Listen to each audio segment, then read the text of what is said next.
Banjir di Motongkat Utara Boltim, 3 rumah warga hanyut.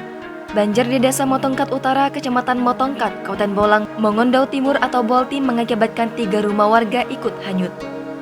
Berdasarkan keterangan pihak Badan Penanggulangan Bencana Daerah Boltim, melalui Sekretaris Fitra Domopoli, banjir terjadi sekitar pukul 16.30 waktu Indonesia Tengah, Minggu 3 April 2022. Banjir pertama terjadi pada bulan Februari 2022.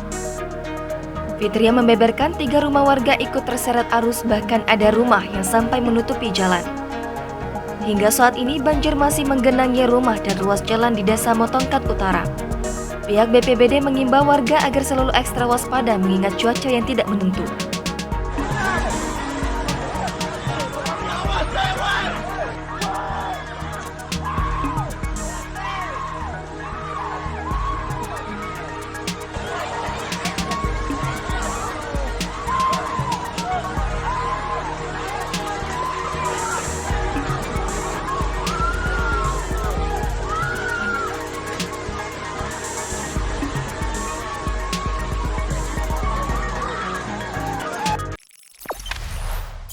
Jangan lupa subscribe, share, komen, dan like ya.